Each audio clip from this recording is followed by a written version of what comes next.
রবিবার দেখুন, জানুন সত্য রামায়ণ, যা এখনো কোনো সংবাদ মাধ্যমে প্রচারিত হয়নি। একসময় এই সত্য রামায়ণ আদালতের নির্দেশে নিষিদ্ধ ঘোষিত হয়েছিল, পরে সে নির্দেশ উঠে যায়। কেন? তবে কি আদালত এই সত্য রামায়ণকে মান্যতা দিয়েছিল? দশরথের কি আরও 350 জন স্ত্রী ছিল? ঋষ্যশৃঙ্গ মুনি কি রাম, লক্ষ্মণ, ভরত, শত্রুঘ্নের পিতা? দেবী সরস্বতী কি কৈকেয়ীর দাসী মন্থরা? নারদের অভিশাপেই কি বিষ্ণুর মর্তে রাম হয়ে জন্মগ্রহণ? সীতা কি সম্মতি দিয়ে রাবণের সঙ্গে লঙ্কায় যান? রাম কি লক্ষ্মণকে হত্যা করতে চেয়েছিলেন? এমন অনেক অজানা তথ্য জানতে দেখুন সত্য রামায়ণ দিগদর্শন চ্যানেলে। প্রতি রবিবার রাত 10টায় প্রকাশিত হবে। লগ ইন করুন, সাবস্ক্রাইব, বেল আইকন ছুঁয়ে গ্রাহক হন। Information provided by the speaker, presenter on the IDSC platform is for general information purposes only. All information is provided in good faith. However, we make no representation or warranty of any kind, express or implied, regarding the accuracy, adequacy, validity, reliability, availability, or completeness of this information. নমস্কার, সুজিত চট্টোপাধ্যায় সত্য রামায়ণের 34তম পর্ব নিয়ে আবার আপনাদের সামনে হাজির হয়ে গেলাম। গত 34 সপ্তাহ ধরে ধারাবাহিকভাবে আমরা কিন্তু এই সত্য রামায়ণ বিষয়টি আপনাদের সামনে উপস্থাপনা করছি। যারা এর আগের এপিসোডগুলো দেখেননি, এটি প্রথম এপিসোড দেখছেন, তাদের জানিয়ে দিচ্ছি যে আপনারা দয়া করে একটু সার্চ করে দেখে নিয়ে প্রত্যেকটি এপিসোড একটু দেখে নেবেন, তাহলে আপনাদের পরবর্তী এপিসোডগুলো বুঝতে একটু সুবিধা হবে। সত্য রামায়ণ এর আগেও আমি বলেছি যে দক্ষিণ ভারতের দলিত আন্দোলনের এক মহান নেতা, তার নাম পেরিয়ার ইভি রামাস্বামী, তার এই 17 সেপ্টেম্বর 146তম জন্মদিন পালিত হলো। তিনি বুঝেছিলেন যে আমাদের দেশের 85% মানুষকে 15% ব্রাহ্মণ্যবাদী এবং উচ্চবর্ণীয় মানুষ কিভাবে শোষণ করত, এখনো করছে। এমনকি পেরিয়ার ইভি রামাস্বামী যে সময়টার কথা বলছি, ওনার জন্ম হয়েছিল 1879 সালে। সে সময় তো দক্ষিণ ভারতে জাতপাত ব্যাপারটা আরো জাঁকিয়ে বসেছিল, উত্তর পশ্চিম ভারতেও হয়েছিল, আমাদের বাংলায় অতটা না হলেও ছিল না বলা যাবে না, তার অনেক উদাহরণ আছে। তো যাই হোক, তিনি যখন বুঝলেন যে এই রামায়ণের কাহিনীটিকে প্রচার করে ব্রাহ্মণ্যবাদ কিভাবে প্রতিষ্ঠা করার চেষ্টা চালিয়েছে, উনি তখন রিসার্চ ওয়ার্ক শুরু করলেন। যতগুলো রামায়ণ আছে খুঁজে খুঁজে পড়লেন, এরকম প্রায় 300টি রামায়ণ আছে বিশ্ব জুড়ে, এবং দেখলেন যে প্রতিটি রামায়ণের সঙ্গে প্রতিটি রামায়ণের বেসিক জায়গাটা মিল থাকলেও অনেক কাহিনী উপকাহিনী ঢুকেছে। তার মধ্যে মূল যে লেখক বলা হচ্ছে বাল্মীকি, সে বাল্মীকিকে ছাপিয়ে গেছেন পরবর্তীকালের লেখকরা। যাই হোক, সেটা হতেই পারে। আমরা এই পর্বে যেটা নিয়ে আলোচনা করছি দুটি বিষয় নিয়ে। একটি হচ্ছে রামায়ণের কিছু চরিত্র, তার মধ্যে আমরা দীর্ঘ কয়েকটি এপিসোড ধরে যেটা করছি রাবণ এবং তার পরিবারের চরিত্র। এবার একটি গুরুত্বপূর্ণ চরিত্র নিয়ে আপনাদের কাছে আসছি, সেটা হচ্ছে কুম্ভকর্ণের চরিত্র। কুম্ভকর্ণকে আমরা জানি তিনি একদম বিশাল আকারের একজন রাক্ষস ছিলেন, রাবণের ভাই ছিলেন। তিনি 6 মাস জেগে থাকতেন আর 6 মাস নাকি ঘুমিয়ে থাকতেন। তাকে ঘুম থেকে জাগিয়ে রাবণ নাকি যুদ্ধে পাঠিয়েছিলেন, এবং যুদ্ধে গিয়ে তিনি নাকি টপাটপ বানর খেয়েছেন, এবং তার সঙ্গে সঙ্গে প্রচুর বানর সেনাকে তিনি ধ্বংস করেছেন। পরবর্তীকালে রাম নাকি তার হাত পা কেটে গলা কেটে তাকে মেরে ফেলে। যাই হোক, সেই যে কুম্ভকর্ণ, সেইটা নিয়ে আমরা আলোচনা শুরু করেছি, সেটার একটা প্রতিবেদন আপনাদের সামনে এখন দেখাবো। আর তারপর চলে যাব এই পেরিয়ার ইভি রামাস্বামী সম্বন্ধে, যে তার যে সত্য রামায়ণ বইটি, সেই বইটি কিন্তু সেই সময় কংগ্রেসের যে সরকার ছিল উত্তরপ্রদেশে, তারা এটিকে নিষিদ্ধ ঘোষণা করেছিল।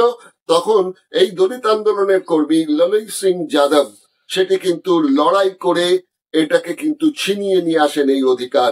পরবর্তীকালে কংগ্রেস সরকার কিন্তু সুপ্রিম কোর্টে আপিল করেছিল যে এটাকে কি করে বন্ধ করা যায়, কিন্তু সেখানেও পারিনি। সুপ্রিম কোর্টের যিনি জাজ ছিলেন, তিনি পরিষ্কার বলে দিয়েছেন যে আপনার যেমন মত প্রকাশের অধিকার আছে, এদেরও মত প্রকাশের অধিকার আছে। যাই হোক, এখন বইটি পাওয়া যাচ্ছে, জানি না কতদিন এই নিষেধাজ্ঞা আবার বলবৎ হয়ে যাবে কিনা। তার আগে আপনাদের এই এপিসোড গুলো পরপর তুলে ধরছি বাংলায়। আর বাংলায় এই সম্পর্কে যে বইটি অনুবাদ হয়েছে সেটি হচ্ছে একটি সত্যের উন্মোচন, সত্য রামায়ণ। এটি লিখেছেন আমাদেরই বাংলার এক দলিত আন্দোলনের কর্মী, তার নাম হচ্ছে রঞ্জিত মিস্ত্রি। তার সঙ্গে ফোনে প্রতিবার যেমন আলোচনা করি, এবারও তার সঙ্গে ফোনেতে কথা বলবো কুম্ভকর্ণ এবং তার সঙ্গে সঙ্গে এই পেরিয়ার ইভি রামাস্বামীর বইটি নিষিদ্ধকরণ নিয়ে। চলুন প্রথমে দেখে নিই প্রতিবেদন, তারপর চলে যাব সরাসরি ফোনে। কুম্ভকর্ণ লঙ্কার রাজা রাবণের ভাই। বিশালাকায় চেহারা ও বপু নিয়ে তিনি জেগে থাকতেন 6 মাস, ঘুমোতেন 6 মাস। বাল্মীকি তার রামায়ণে লিখেছেন, ধ্রুবম লোকা বিনাশায় ফলস্প্রনাশী নির্বেতা, অর্থাৎ রাবণ কুম্ভকর্ণের পিতা বিশ্রবা মুনি মানুষের ধ্বংসের জন্যই কুম্ভকর্ণকে সৃষ্টি করেছিলেন। কিন্তু কেন, সে এক অন্য গল্প। বাল্মীকি লিখেছেন, কুম্ভকর্ণের উচ্চতা ছিল 600 ধনুকের সমান, প্রস্থে 11 ধনুক, অর্থাৎ সে যুগের বর্ণনা মতো একটি ধনুকের উচ্চতা হতো 18 ফুট। তাহলে কুম্ভকর্ণের উচ্চতা ছিল 10,800 ফুট, যেখানে মাউন্ট এভারেস্টের উচ্চতা 29.031.7 ফুট। অর্থাৎ গল্পের বিরিয়ানিতে যত খুশি ঘি তো ঢালাই যেতে পারে। কুম্ভকর্ণ অর্থ কলসের মতো কান যার। রাবণের এই মধ্যম ভ্রাতার 2 স্ত্রী, ব্রজমালা ও কার্কতী। ব্রজমালা ছিলেন বানররাজ বালির কন্যা। তার 2 পুত্র কুম্ভ ও নিকুম্ভ, যারা রামের হাতে মৃত্যুবরণ করেন। কুম্ভকর্ণের দ্বিতীয় স্ত্রী কারকতীর কোনো পরিচয় বাল্মীকি দেননি, তবে কারকতীর পুত্র ছিলেন ভীমাসুর। অন্য এক উপাখ্যানে অবশ্য কুম্ভকর্ণের তৃতীয় স্ত্রীর কথাও বলা হয়েছে, নাম যার কুম্ভপুরের মহোদর রাজার কন্যা তরিতমাল্লা। এহেন কুম্ভকর্ণ সীতাহরণের পক্ষে সায় দেননি, কিন্তু রাম রাবণের যুদ্ধে রাবণের পক্ষ নেওয়া ও লঙ্কার সার্বভৌম রক্ষা করা ছিল কুম্ভকর্ণের জাতীয় কর্তব্য।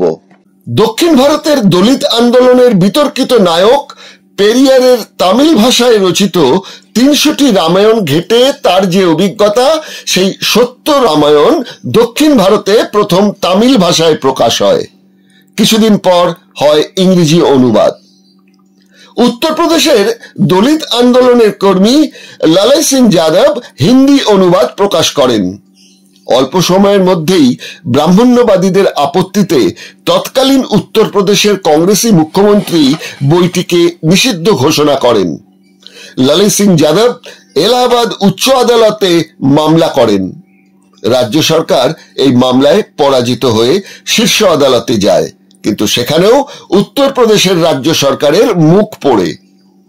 2 আদালতেই বইটির ওপর নিষেধাজ্ঞা তুলে নেওয়ার কথা বলা হয়। এই প্রসঙ্গে দিগদর্শনের সঙ্গে ফোনে সাক্ষাৎকার বাংলার দলিত আন্দোলনের কর্মী রঞ্জিত মিস্ত্রির সঙ্গে। তিনি এই বইটির বঙ্গানুবাদ করেছেন। বইটির নাম রামায়ণ, এক সত্যের উন্মোচন। বলুন। নমস্কার দাদা রঞ্জিত বাবু। নমস্কার। সত্য রামায়ণের 34তম পর্বে আমরা পৌঁছে গেছি এ সপ্তাহে। এই 34তম পর্বে আমরা কিন্তু রাবণের পরিবার ইত্যাদি নিয়ে আলোচনা চালাচ্ছি বেশ কয়েকটি পর্ব ধরে। আজকে আমরা যে চরিত্রটাকে বেছে নিচ্ছি সে চরিত্রটি হচ্ছে রাবণের ভাই কুম্ভকর্ণ। এখন ঘটনা যেটা হচ্ছে সেটা হচ্ছে যে বাল্মীকি রামায়ণে তো তাকে রাক্ষস হিসেবে দেখানো হয়েছে। তিনি 6 মাস জেগে থাকতেন ব্রহ্মার অভিশাপে, আর 6 মাস ঘুমিয়ে থাকতেন, কেন ব্রহ্মা নাকি বুঝেছিলেন তিনি যা শক্তিমান, দেবতারা এরপরে আর স্বর্গরাজ্য রাখতে পারবে না নিজেদের হাতে। যার জন্য তিনি ওনার মুখে সরস্বতীকে বসিয়ে দেন। উনি যখন বর চান তখন কুম্ভকর্ণের মুখ থেকে নাকি এটাই বেরিয়ে আসে যে আমাকে এমন বর দিন আমি যেন 6 মাস ঘুমোতে পারি টানা। এটা নাকি সরস্বতী তার জিভে বসে তাকে দিয়ে এই কথাটা বলিয়ে নেন, ইত্যাদি ইত্যাদি। যাই হোক, এখন আধুনিক যুগে দাঁড়িয়ে আপনাকে একদম আমি টাটকা খবর বলছি, উত্তরপ্রদেশের রাজ্যপাল আনন্দীবেন প্যাটেল তিনি বলছেন এসব গুজব। তার মানে বাল্মীকি যা লিখেছেন গুজব, তুলসীদাস যা লিখেছেন গুজব, কৃত্তিবাস যা লিখেছেন গুজব, কন্ন রামায়ণে যা লেখা আছে সেসবও গুজব। আসলে তিনি ছিলেন একজন বিজ্ঞানী। তিনি 6 মাস গবেষণাগারে দরজা বন্ধ করে আবিষ্কার করতে ব্যস্ত থাকতেন। যে আবিষ্কারের বিষয়টা আমরা গুগা বাগাতে দেখেছি, যে জাদুকর বরফি তার দরজা বন্ধ করে সে নানা রকম পরীক্ষা নিরীক্ষা চালাতো, সেটারই যেন একটা মানে প্রাচীন রূপ। এইসব বলতে গিয়ে ওই রাজ্যপাল আনন্দীবেন প্যাটেল এটাও বলেছেন যে এই বিমান আবিষ্কার তো করেছেন ভরদ্বাজ, মানে ঋষি ভরদ্বাজ, রাইট ভ্রাতৃদ্বয়ের এখানে কোনো কৃতিত্ব নেই। যাই হোক, আমরা যেহেতু রামায়ণ পর্বে আছি তো সুতরাং আমরা কুম্ভকর্ণকে নিয়েই আমরা আলোচনাটা করব। এই কুম্ভকর্ণকে আপনার কি মনে হয় যে রাক্ষস বংশের এরকম একটি বিশালাকায় চেহারা, যিনি 6 মাস ঘুমিয়ে থাকেন, 6 মাস জেগে থাকেন, এই ধরনের বিষয়টি তৈরি করা হলো কেন? মানে এটা আপনার যা মনে হয় আর কি, সেটাই জানতে চাইছি। দেখুন, এখানে রাবণের ভাইকে হিসাবে একে দেখানো হয়েছে, তাই তো? হ্যাঁ, একদিকে রাবণের ভাইকে হিসাবে দেখানো হয়েছে, আর একে শুয়ে থাকার যে কাহিনীটা, সেটা নিয়ে আধুনিক যুগেও কুম্ভকর্ণকে নিয়ে আমরা অনেক প্রচলিত বাক্য শুনতে পাই। হ্যাঁ, কেউ যদি বেশি সময় ঘুমিয়ে থাকে তাকে আমরা কুম্ভকর্ণের নামে, কুম্ভকর্ণের মতো কেন শুয়ে আছে, ঠিক আছে? তো এই চরিত্রটাকে একটা হাস্যকর চরিত্র হিসাবে প্রথমে দেখানো হয়েছে। আবার ওইদিকে দেখানো হয়েছে, একদিকে বলছে রাবণের তিরস্কার করছে, বলছে ইসেকে তুমি হনুমান, ইসেকে সীতাকে তুমি ছেড়ে দাও। অন্যদিকে তার ভাই বলে সে মানা করতে পারছে না, সে যুদ্ধে গেছে এবং যুদ্ধে গিয়ে অনেক হতাহত করার পরেও সে পরাজিত হয়েছে রামের হাতে এবং সে মৃত্যুবরণ করেছে, ঠিক আছে? এই একটা চরিত্র। এই চরিত্রটাকে মাঝখানে আপনি এর কোনো গুণগত ইগত কোনো কিছু দেখতে পাবেন না। একটা মানে কি বলে, কোন জায়গায় একটা ঠেকা দেওয়ার জন্য, একটা কিছু দেখানোর জন্য কুম্ভকর্ণকে এখানে নিয়ে আসা হয়েছে। তার মানে এখানে কোন তেমন গুরুত্ব কিচ্ছুই এর মধ্যে নেই। তার মানে একটা রিলিফ ক্যারেক্টার হিসেবে ঢোকানো হয়েছে, রিলিফ ক্যারেক্টার হিসেবে দেখানো হয়েছে। না ঘরকা না ঘাটকা, না ও ঘরের না ঘাটের, এরকম একটা অবস্থায় ওনাকে রেখেছে।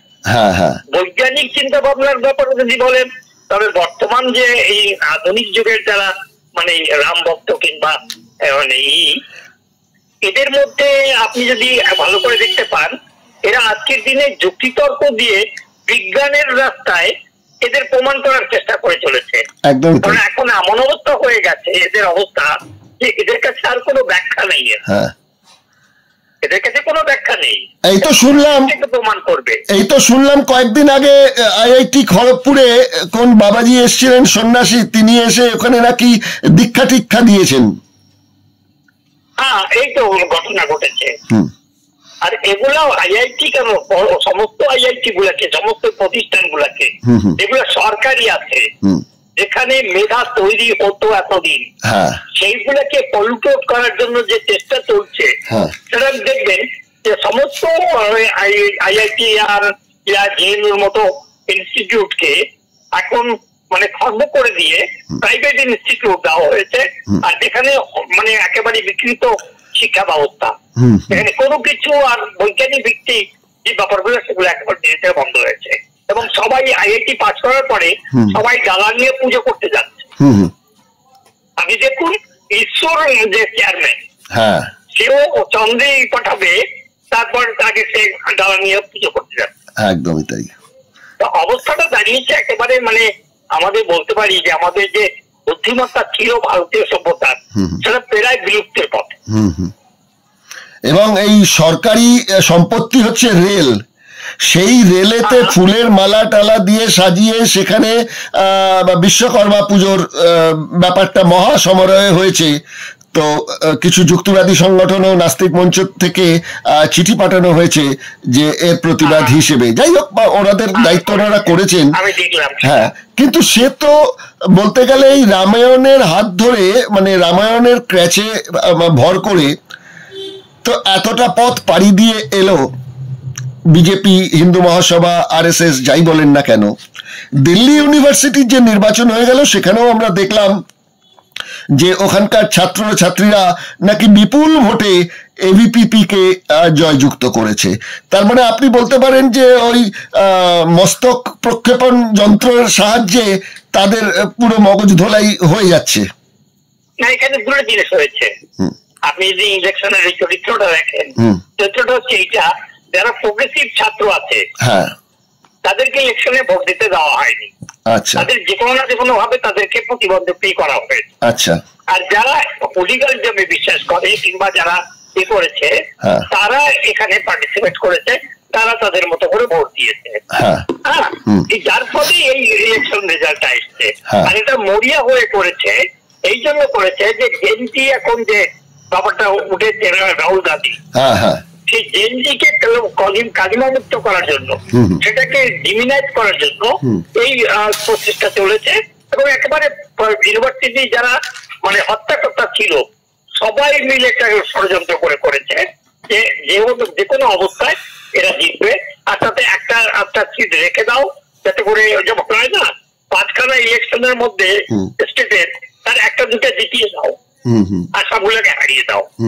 ঠিক আছে, তো এখানে অবস্থাটা সেরকমই দাঁড়িয়েছে এবং প্রচন্ড পরিমাণে এটা নিয়ে এখন বিতর্ক শুরু হয়ে গেছে। আচ্ছা, আমরা আবার রামায়ণে ফিরে আসি কুম্ভকর্ণের ব্যাপারে।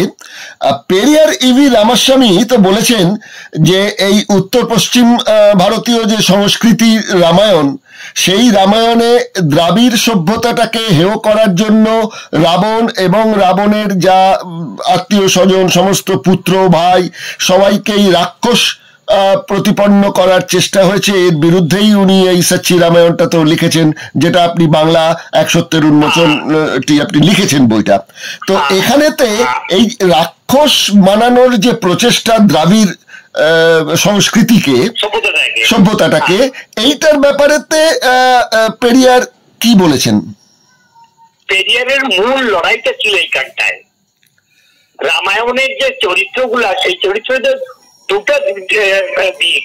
একটা হচ্ছে আর্য সভ্যতার এই উত্তর ভারতীয়রা দক্ষিণ ভারতকে ইয়া পূর্ব ভারতকে রাক্ষস হিসাবে প্রতিপন্ন করার জন্য এই রচনাগুলা তৈরি করেছে। করেছেন সেন, ঠিক আছে। বাল্মীকি রামায়ণ যতদিন ছিল ততদিন কিন্তু এটা খুব একটা বেশি প্রকাশিত হয়নি। যখনই আঞ্চলিক তৈরি হলো, রামায়ণ তৈরি হলো, তুলসীদাসের কিংবা এখানে বাংলা রামায়ণ তৈরি হলো কিংবা দক্ষিণাত্য রামায়ণ তৈরি হলো, তারা এই বিকৃত রূপটাকে দিয়ে আরো বেশি বেশি করে অসুর বলে দক্ষিণ ভারতে, কারণ দক্ষিণ ভারতের যে সংস্কৃতি, সেই সংস্কৃতি এদের চাইতে উন্নত মানের ছিল, অনেক রিচ। যদি কালিমা মুক্ত না করে, কালী পোতা না হয়, তবে কিন্তু এরা নিজেদেরকে করতে পারছিল না, আগে বেরিয়ে আসতে পারছিল না। এটা আজকে হচ্ছে। আর পেরিয়ারের লড়াইটা এইখান থেকে পেরিয়ারের লড়াইটা শুরু হয়েছে। এবং যদি আপনি কোর্টের রায় দেখেন, কোর্টের রায়তে বারবার এই কথা বলা হয়েছে, এটা খুব গুরুত্বপূর্ণ বিষয়। বলেছেন যে যেমন উত্তর ভারতের আর্যরা দক্ষিণ ভারতের মানুষকে অনার্য বলে কিংবা অসুর বলে তাদেরকে ডিমিনিট করার চেষ্টা করা হয়ে থাকে, তবে দ্রাবিড় সভ্যতাকে তার জায়গায় ফিরিয়ে নিয়ে আসার জন্য যে পেরিয়ার যেটা করেছেন সেটাও ঠিক তেমনই। সে তার অধিকার আছে যে সে তার জাতির যে অপমান করা হয়েছে, জাতিকে তাকে ছোট করা হয়েছে, তাকে তার সঠিক জায়গায় পৌঁছে দেওয়ার অধিকার তার রয়েছে। যেহেতু এই বইটাকে ব্যান করার প্রশ্নই ওঠে না, একদম স্পষ্ট রায় দিয়েছে। তাহলে এলাহাবাদ হাইকোর্টে যখন এরকম রায় দিল তখনকার ওই ব্রাহ্মণ্যবাদী কংগ্রেস সরকারের বিরুদ্ধে, তারপর তো ওরা গেল শীর্ষ আদালতে, আবার অ্যাপিল করলো। তা শীর্ষ আদালতে গিয়েও তো মুখ পুরলো কংগ্রেসের সেই উত্তরপ্রদেশ সরকারে, সেইভাবে তার রায়টা দিয়েছেন। হ্যাঁ, শীর্ষ আদালত বলছেন যে যেটা এলাহাবাদ হাইকোর্ট বলেছেন হ্যাঁ, সম্পূর্ণভাবে সঠিক। এবং ব্রাহ্মণ্যবাদীরা এমন কোন ইস্যু প্রেস করতে পারেনি, এমন কোন নিদর্শন প্রেস করতে পারেননি যাতে বলা যেতে পারে যে তাদের আস্থায় হয়েছে। এটা দুটা সংস্কৃতির মধ্যে লড়াই, এখানে কোনো আস্থা আর অনাস্থা বলতে কিছু নেই, একদম স্পষ্ট ভাষায় বলা হয়েছে। আর আপনি যদি রাম মন্দিরের ইতিহাস বলেন, এই রাম মন্দিরের ইতিহাস যেটা, সেটা হচ্ছে ডিসেম্বর 23 ডিসেম্বর মনে হয় 1949 সালে এই যে রামলালার মূর্তিটা কে নাইয়ার বলে যে ডিএম ছিলেন, সে যখন অযোধ্যায় ট্রান্সফার করলেন, তিনি 3 জন লোককে নিয়েছেন। একজন হচ্ছে এই যে এখন যে যোগী আদিত্যনাথ, তার গুরুর গুরু, তাকে সঙ্গে নিয়েছেন। আর এই যে গীতা প্রেসের যে মালিক, তাকে সঙ্গে নিয়ে ওখানে ষড়যন্ত্র করে বলেছেন একটা কাজ করো, একটা হাঙ্গামা করতে হবে। এই মূর্তি একটা তারা তৈরি করলো, তৈরি করে ওই দিন রাতে ওইটাকে প্রবেশ করালো। আর কে নাইয়ার ছিল মাস্টার মাইন্ড, ও কি করলো, এই তালাটাকে বন্ধ, ওখানে একটা তালা লাগিয়ে দিল। এর আগে এ নিয়ে কোনো বিতর্ক ছিল না, রামায়ণ নিয়ে কোনো বিতর্ক ওখানে ছিল না, না কোনো ছিল। এটা সেই ষড়যন্ত্র ফল হিসাবে আজকে বাবরি মসজিদ ধ্বংস, আজকে হিন্দু মুসলমান সবকিছুর পিছনে কারণ রয়েছে। অর্থাৎ আপনি যদি দেখেন যে উত্তর ভারতে যে পেরিয়ারের লড়াইটা, সেই লড়াইটা, হ্যাঁ একটা ইন্টারেস্টিং জিনিস আরো বলছি, ব্যান হওয়ার সত্ত্বেও, ব্যান উঠে যাওয়ার সত্ত্বেও এই বইটার উপরে, এই বইটা কিন্তু কোনো দোকানে কোথাও কিন্তু বিক্রি করতে দেওয়া হয়নি। এবং একসময় মায়াবতীকে যখন জিজ্ঞেস করা হয়েছিল, যখন সে চিফ মিনিস্টার ছিল, যে এই বইটা নিয়ে তুমি প্রচার করতো, যখন বিজেপি যখন হাঙ্গামা মাচিয়েছে, মায়াবতী স্পষ্ট ভাষায় বলেছে বিধানসভায় দাঁড়িয়ে যে না, আমি এই বইটা কোথাও প্রচার করছি না। এবং পরবর্তীকালে ইন্ডিয়ান এক্সপ্রেসের সাংবাদিক, তিনি যখন খোঁজ নিয়ে দেখেছেন, কোথাও নর্থ ইন্ডিয়া কোনো বই স্টলে এই বইটাকে বিক্রি করতে দেওয়া হয়নি। পরবর্তীকালে এখন আমরা যারা উত্তর ভারতে দেখেছি, করেছি, ওখান থেকে যারা এই করছেন, তখন তারা এটাকে প্রচার করছেন।